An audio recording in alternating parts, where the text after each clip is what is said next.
അധിക വിഭവ സമാഹരണത്തിന് ഊന്നൽ നൽകി സംസ്ഥാന ബജറ്റ് ഭൂനികുതിയും കോടതി ചെലവും കൂടും. ഇലക്ട്രിക് വാഹനങ്ങൾക്കും ടൂറിസ്റ്റ് ബസ്സുകൾക്കും നികുതി കൂട്ടി. സർക്കാർ ജീവനക്കാർക്കും പെൻഷൻകാർക്കും ആനുകൂല്യം നൽകും. ക്ഷേമ പെൻഷൻ വർധനവില്ലെന്നും കുടിശ്ശിക തീർക്കുമെന്നും ധനമന്ത്രി വ്യക്തമാക്കി. വാർത്തയുടെ വിശദാംശങ്ങളുമായി ഡി ബിനോയ് ചേരുന്നു. ബിനോയ്, സംസ്ഥാനം ടേക്ക് ഓഫിന് സജ്ജം. ഒപ്പം തന്നെ കേന്ദ്ര സർക്കാരിനും രൂക്ഷമായ വിമർശനമാണ് ഈ ഒരു ബജറ്റിൽ ഉണ്ടായിരിക്കുന്നത്. ഈ ഒരു ബജറ്റിനെ എങ്ങനെയാണ് വിലയിരുത്താനാവുക? തീർച്ചയായും കഴിഞ്ഞ വർഷങ്ങളിൽ സംസ്ഥാനത്തുണ്ടായിരുന്ന സാമ്പത്തിക പ്രതിസന്ധിയിൽ നിന്നും കേരളത്തിന് മുന്നോട്ട് പോകാൻ കഴിഞ്ഞിരിക്കുന്നു. ആ പ്രതിസന്ധി ലഘൂകരിക്കാൻ കഴിഞ്ഞിരിക്കുന്നു. ഇപ്പോൾ സംസ്ഥാനം ഒരു ടേക്ക് ഓഫിൻ്റെ പാതയിലാണ് എന്ന് ആമുഖത്തോടു കൂടിയാണ് ഏകദേശം 2.5 മണിക്കൂർ നീണ്ടുനിന്ന ധനമന്ത്രിയുടെ ബഡ്ജറ്റ് അവതരണം നടന്നത്. പ്രധാനമായും വയനാടിൻ്റെ പ്രശ്നങ്ങളിൽ തുടങ്ങി ഏകദേശം ഭൂനികുതിയിലെ വർധന വരെ നീളുന്ന ആ 2.5 മണിക്കൂറിൽ കാര്യമായ അല്ലെങ്കിൽ ജനക്ഷേമപരമായ ഒരു പദ്ധതികളും ഇല്ല എന്നുള്ള ആരോപണം എൽ ഡി എഫ് സർക്കാരിനെതിരെ പ്രതിപക്ഷ നേതാവ് തന്നെ മുന്നോട്ട് കൊണ്ടുവന്നിരിക്കുന്നു. അത്തരത്തിൽ ക്ഷേമ പ്രവർത്തനങ്ങളില്ലാതെ കഴിഞ്ഞ വർഷങ്ങളിലൊക്കെ സംസ്ഥാന സർക്കാർ അവതരിപ്പിച്ച ബഡ്ജറ്റിൻ്റെ ഒരു തനി ആവർത്തനം എന്ന് തന്നെ പറഞ്ഞുകൊണ്ടാണ് പ്രതിപക്ഷ നേതാവ് ആരോപണം ഉന്നയിക്കുന്നത്. നമുക്ക് ആ ബഡ്ജറ്റിലേക്കൊന്ന് നോക്കിപ്പോകുമ്പോൾ പ്രധാനമായും നമുക്ക് എടുത്തു പറയേണ്ട കാര്യങ്ങൾ, ഒന്ന്, ഈ സമീപകാലത്ത് കേരളം കണ്ട ഏറ്റവും വലിയ ദുരന്തങ്ങളിലൊന്നായിരുന്നു വയനാട് ചൂരൽമലയിൽ ഉണ്ടായ ആ വലിയ തരത്തിലുള്ള ഉരുൾപൊട്ടലും പിന്നീട് മനുഷ്യജീവനുകൾ നഷ്ടപ്പെട്ടത്. ഏകദേശം 2000-ലധികം വീടുകളാണ് അവിടെ നഷ്ടപ്പെട്ടത്. ആ പദ്ധതി അല്ലെങ്കിൽ അവരുടെ പുനരധിവാസം പൂർത്തിയാക്കണമെങ്കിൽ ഏകദേശം 2221 കോടി രൂപ വേണ്ടിവരും. അതിൻ്റെ ആദ്യഘട്ടം എന്ന നിലയ്ക്ക് 750 കോടി രൂപ ആണ് സർക്കാർ ഇപ്പോൾ നൽകുന്നത്. ഒപ്പം അത്തരത്തിൽ ഈ പുനരധിവാസ പ്രവർത്തനങ്ങൾ വളരെ വേഗത്തിൽ പൂർത്തിയാക്കാൻ കഴിയും എന്നുള്ള ഒരു പ്രത്യാശ കൂടി ധനമന്ത്രി മുന്നോട്ട് വയ്ക്കുന്നു. അതേസമയം നമ്മൾ മനസ്സിലാക്കേണ്ടത്, വലിയ പ്രതീക്ഷയുണ്ടായിരുന്നത് ക്ഷേമ പെൻഷനിൽ കാര്യമായ വർധന ഉണ്ടാകും, അല്ലെങ്കിൽ ഒരു വർധന പ്രതീക്ഷിച്ചിരുന്നു. കാരണം തദ്ദേശ ഭരണ സ്ഥാപനങ്ങളിലെ തെരഞ്ഞെടുപ്പിലേക്ക് കടക്കുന്ന സാഹചര്യം, നേരത്തെ തന്നെ 2000 രൂപയോളം ക്ഷേമ പെൻഷൻ ഉയർത്തുന്നത് ഇടതുമുന്നണിയുടെ പ്രഖ്യാപിത നയം എന്നൊക്കെ പറഞ്ഞിരുന്നെങ്കിൽ പോലും അത്തരത്തിൽ കാര്യമായ വർധന ഉണ്ടാകുന്നതിന് പകരം 3 മാസത്തെ കുടിശ്ശിക വളരെ വേഗത്തിൽ കൊടുത്തു തീർക്കുന്നതിന് ആവശ്യമായ ഒരു നടപടിയിലേക്ക് സർക്കാർ കടക്കും എന്നാണ് പറഞ്ഞിരിക്കുന്നത്. അങ്ങനെയാണെങ്കിൽ ക്ഷേമ പെൻഷൻ്റെ കുടിശ്ശികകൾ വരുന്ന മാസം തന്നെ അത് പൂർണ്ണതോതിൽ കൊടുത്തു തീർക്കാൻ കഴിയും എന്നുള്ളൊരു പ്രതീക്ഷ മുന്നോട്ട് വയ്ക്കുന്നു. അതാണ് ഇതിനകത്ത് ഒരു പ്രധാനപ്പെട്ട കാര്യമായി ബഡ്ജറ്റിൻ്റെ അവതരണ വേളയിൽ മന്ത്രി തന്നെ എടുത്ത് പറഞ്ഞതും.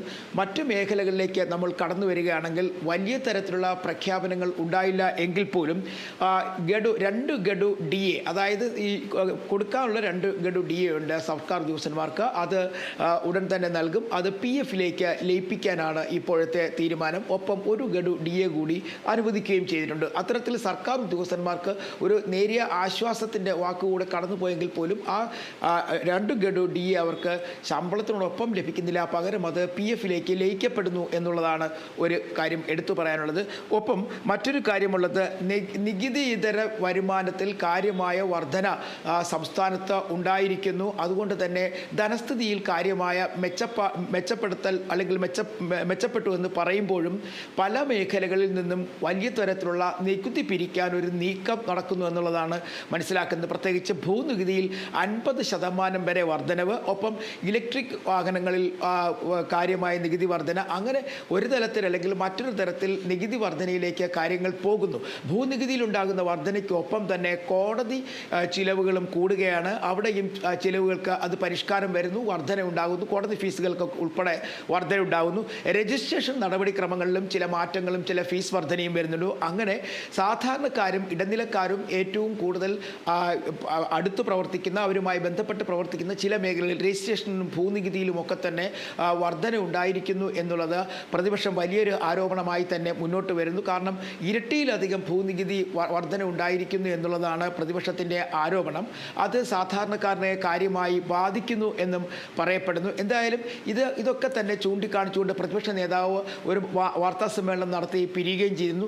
അതേസമയം മറ്റു കാര്യങ്ങളിലേക്ക് മേഖലയിലേക്ക് നമ്മൾ കടക്കുകയാണെങ്കിൽ ഏറ്റവും വലിയ വികസനമായി എടുത്തു പറയുന്നത് കഴിഞ്ഞ ദിവസങ്ങളിലൊക്കെ തന്നെ ചർച്ച ചെയ്യപ്പെട്ട വിഴിഞ്ഞം പദ്ധതിയുമായി ബന്ധപ്പെട്ട ട്രാൻസിറ്റ് ഷിപ്മെൻറ്റ്, അതായത് കപ്പൽ കൂടുതൽ വിഴിഞ്ഞത്തേക്ക് എത്തുന്നു, അതുവഴി ഉണ്ടാകുന്ന വികസനം വലിയ തരത്തിലുള്ള വികസനത്തിന് സാധ്യമാകുന്നു. ഒപ്പം ഒരു ട്രയാങ്കിൾ റോഡ് മാർഗം അല്ലെങ്കിൽ വിഴിഞ്ഞം ഒപ്പം പുനലൂർ കൊല്ലം ഇങ്ങനെ വരുന്ന ഒരു ട്രയാങ്കിൾ മോഡലിലുള്ള ഒരു പദ്ധതി വരുന്നു. ഇതുവഴി ചരക്ക് നീക്കം വളരെ വേഗത്തിലാക്കാനും ഈ മേഖല കേന്ദ്രീകരിച്ചുകൊണ്ട് സമാന്തരമായി, അതായത് ഈ വിഴിഞ്ഞം തുറമുഖവുമായി ബന്ധപ്പെട്ട സമാന്തരമായ സംവിധാനങ്ങൾ, വ്യവസായ സംവിധാനങ്ങൾ തുടങ്ങുന്നതിന് വേണ്ടിയുള്ള ഒരു പദ്ധതി കൂടി അതിനകത്ത് വിഭാവനം ചെയ്യുന്നുണ്ട്. എന്തായാലും വിഴിഞ്ഞത്തിൽ വലിയ തരത്തിലുള്ള പ്രതീക്ഷ വച്ചുകൊണ്ട് തന്നെയാണ് ബഡ്ജറ്റ് മന്ത്രി അവതരിപ്പിച്ചതെന്ന് നമുക്ക് പറയാൻ കഴിയും. അതുപോലെ തന്നെ വിഴിഞ്ഞത്തിന് അനുബന്ധമായ വികസനവും അതിനകത്ത് ഒപ്പം പറഞ്ഞു വെക്കുന്നുണ്ട്. എന്തായാലും 2-3 ഘട്ടങ്ങളുടെ വികസനം അനിവാര്യമാണ്. ഇതിനായി എന്തുമാത്രം തുക മാറ്റിവെക്കുന്നു എന്നുള്ള കാര്യത്തെക്കുറിച്ചൊന്നും ഒരു വ്യക്തത അല്ലെങ്കിൽ ഒരു പൂർണ്ണത പറയാതെയാണ് ഇത്തരം വികസന കാര്യങ്ങളെക്കുറിച്ച് മന്ത്രി പറഞ്ഞു പോകുന്നത്. ഒപ്പം ഒരു കപ്പൽ നിർമ്മാണശാലയ്ക്ക് തെക്കൻ കേരളത്തിൽ സ്ഥലം കണ്ടെത്തുന്നതിനുള്ള ഒരു നീക്കം നടത്തുന്നു എന്നുള്ളതാണ്. അതൊരു എടുത്തു പറയത്തക്ക നേട്ടമാണ്. കാരണം കപ്പൽ നിർമ്മാണശാലയുമായി ബന്ധപ്പെട്ട ഒരു പ്രവർത്തനം തെക്കൻ കേരളത്തിലെ എവിടെയായിരിക്കും അല്ലെങ്കിൽ എങ്ങനെയായിരിക്കും തുടങ്ങുക എന്നുള്ള കാര്യത്തിൽ ഒരു കാര്യം എടുത്തു പറയാതെ തന്നെ തെക്കൻ കേരളം ആസ്ഥാനമാക്കി അല്ലെങ്കിൽ തെക്കൻ ജില്ലകളിലെ കടൽത്തീരം ആസ്ഥാനമാക്കിക്കൊണ്ട് ഒരു കപ്പൽ ശാല തുടങ്ങും എന്നൊരു പ്രഖ്യാപനം വരുന്നു. ഇനി മറ്റു കാര്യങ്ങളിലേക്ക് നമ്മൾ പോകുകയാണെന്നുണ്ടെങ്കിൽ ഈ പശ്ചാത്തല സംവിധാനങ്ങൾ അല്ലെങ്കിൽ റോഡ് ഗതാഗതത്തിനും ഒപ്പം തന്നെ ജലപാതകൾക്കും വികസനം മുന്നിൽ കണ്ടുകൊണ്ട്, തീരദേശ മേഖലയ്ക്ക് വികസനം മുന്നിൽ കണ്ടുകൊണ്ട് ചില കാര്യങ്ങൾ ബഡ്ജറ്റിൽ പ്രഖ്യാപിച്ചിരിക്കുന്നു എന്നുള്ളത് പറയേണ്ട ചില കാര്യങ്ങൾ തന്നെയാണ്. പ്രത്യേകിച്ചും ഈ റോഡ് ഗതാഗതത്തിനുമായി ബന്ധപ്പെട്ട് 150ഓളം പാലങ്ങളുടെ നിർമ്മാണം ഉടൻ പൂർത്തിയാക്കേണ്ടതായിട്ടുണ്ട്. ആ പാലങ്ങളുടെ നിർമ്മാണത്തിലേക്ക് കടക്കുമ്പോൾ തന്നെ MC റോഡ് ഉൾപ്പെടെയുള്ള സംസ്ഥാന പാതകളുടെ വികസനത്തിനും ഫണ്ട് മാറ്റപ്പെടുന്നു എന്നുള്ളതാണ്. അങ്ങനെ വരുമ്പോഴേക്കും നമ്മുടെ റോഡ് ഗതാഗതം കാര്യക്ഷമമാകും. അങ്ങനെ വരുമ്പോൾ വലിയ തരത്തിലുള്ള മാറ്റങ്ങൾ വ്യവസായ മേഖലയിലും വികസനങ്ങളും ഒക്കെ ഉണ്ടാകാനുള്ള ഒരു സാധ്യത കൂടി ബഡ്ജറ്റിൽ കാണുന്നുണ്ട്. എന്തായാലും മറ്റു മേഖലകൾക്ക് പിന്നെ പോകുമ്പോഴേക്കും നമുക്ക് മനസ്സിലാക്കേണ്ടത് ഈ ലൈഫ് പദ്ധതി, അതായത് ഭവനരഹിതർക്കായി വീട് വെച്ച് നൽകുന്നതിനുള്ള ലൈഫ് പദ്ധതിക്ക് ഏകദേശം 1160 കോടിയോളം രൂപയാണ് അതിനായി മാറ്റിവെച്ചിരിക്കുന്നത്. കാരണം കഴിഞ്ഞ പ്രാവശ്യം ബഡ്ജറ്റിൽ കാര്യമായ വിഹിതം ഉണ്ടായിരുന്നില്ല. ഒപ്പം തന്നെ ലൈഫ് മിഷൻ പദ്ധതി അനുസരിച്ച് വീട് നിർമ്മാണ പ്രവർത്തനങ്ങൾ പല സ്ഥലങ്ങളിലും മന്ദഗതിയിലായിരുന്നു. അതിന് കുറച്ചുകൂടി ഊർജ്ജം പകരുന്ന തരത്തിലേക്ക് 1160 കോടിയോളം രൂപ ലൈഫ് പദ്ധതിക്കായി മാറ്റിവെച്ചിരിക്കുന്നു. അതുവഴി ഉണ്ടാകുന്ന മാറ്റം ഒരു പക്ഷേ വളരെ വേഗത്തിൽ തന്നെ ഈ ഭവനരഹിതർക്ക് വീട് വെച്ച് നൽകാൻ കഴിയും എന്നുള്ളൊരു പ്രതീക്ഷ കൂടി ബഡ്ജറ്റിൽ പങ്കുവയ്ക്കുന്നുണ്ട്.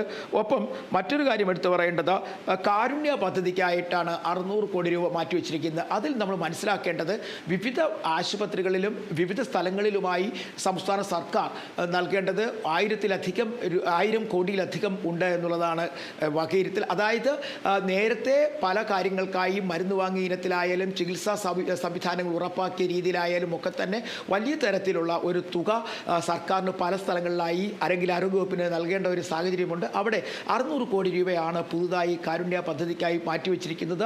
ഈ തുക കൊണ്ട് ഒരു പൂർണ്ണ തോതിലുള്ള ആരോഗ്യ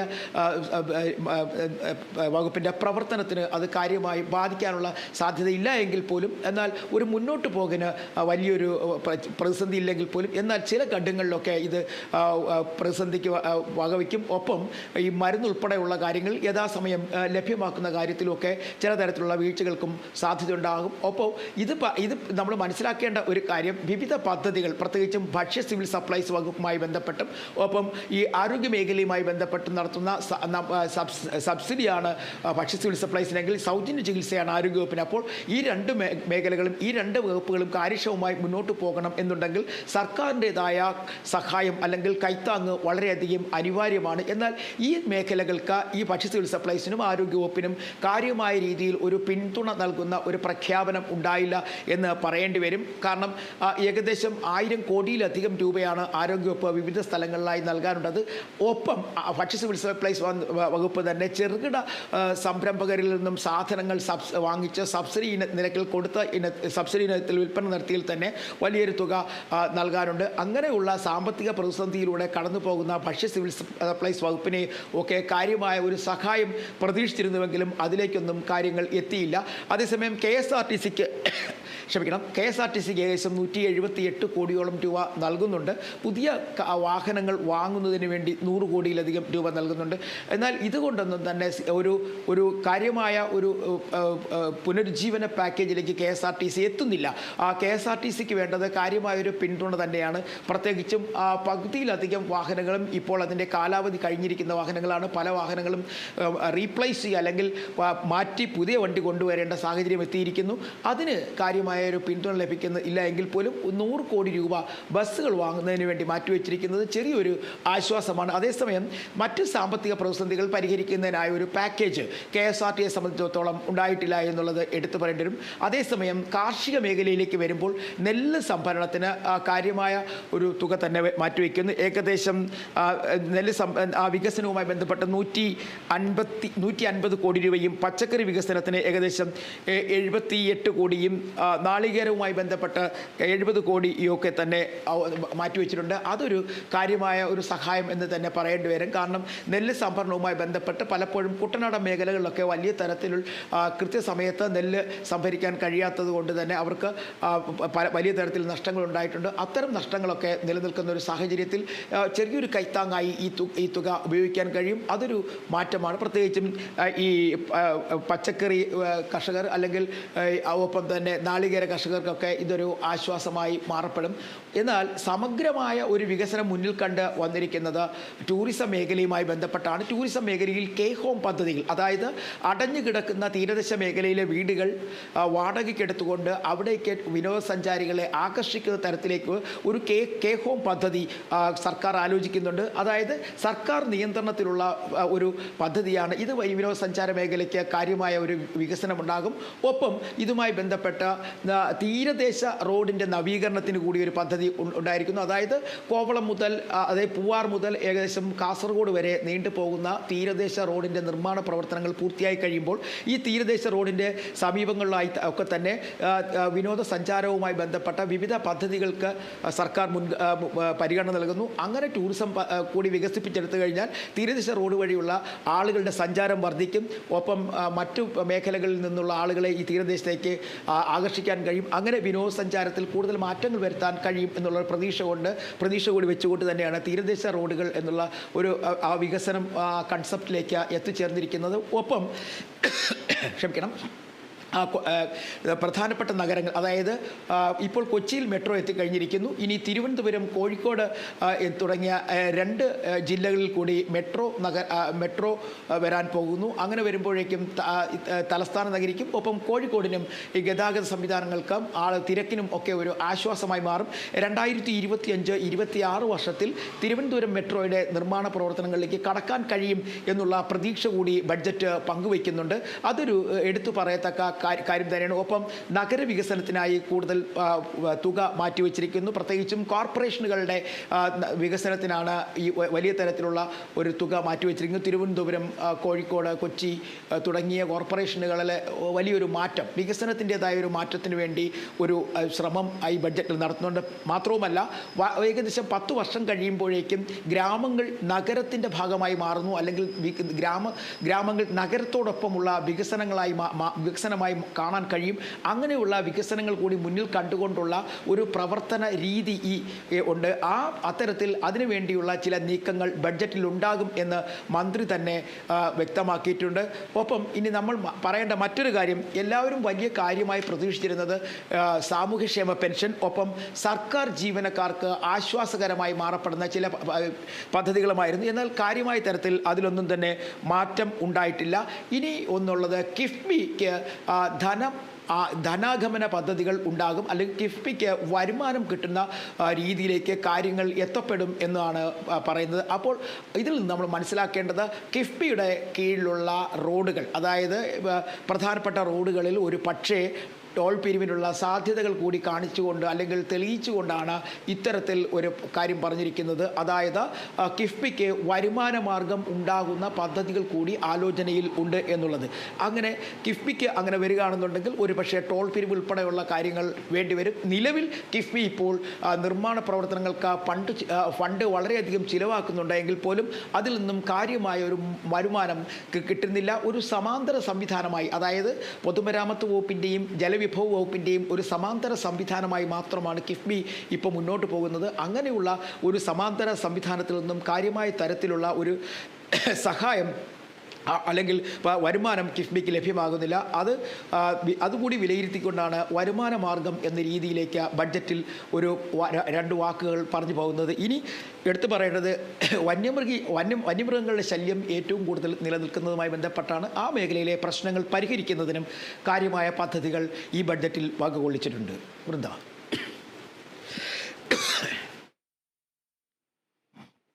സമഗ്രമായ വാർത്തയുടെ വിശദാംശങ്ങളാണ് ബിനോയ് നൽകിയത്.